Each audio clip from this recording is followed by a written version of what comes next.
accidentally shot him. You accidentally shot him?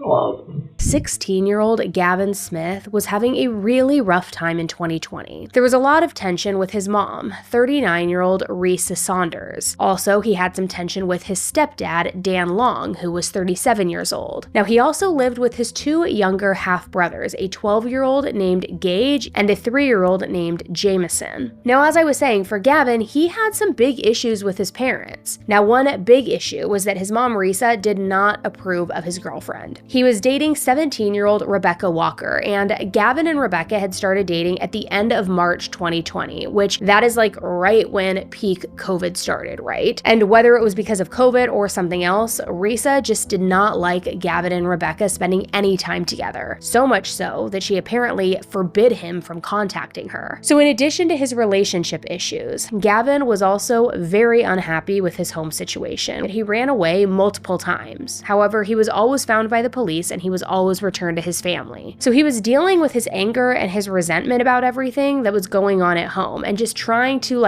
grapple with it, even though it was festering and it was building. But one time he even told his girlfriend Rebecca that he wanted to just kill his family so that he would be free of them. And Rebecca was desperate to help him. So she not only supported Gavin, she encouraged him. She agreed that he needed to escape his family by any means necessary. Gavin showed up at his girlfriend Rebecca's house where she was living with her grandmother, and he ended up staying with them for the next few days, all without going back home. And unlike all of those times before where he had run away, he was brought back to his family, he stayed back home, nobody came to get him this time. Now in the meantime, nobody could get a hold of anyone in Gavin's family. In fact, 3 to 5 days went by until December 13th rolled around. And finally, Risa's father, Gavin's grandfather, Tim, went over to their house to check in. He and Risa were close. They talked regularly, so it was unusual for her to not be in touch. And when Tim got there, he did find Risa. Not how he was expecting, though. He went inside and walked through the house, and he walked into something that was straight out of a nightmare. His daughter Risa and almost her entire family were dead. Risa, Dan,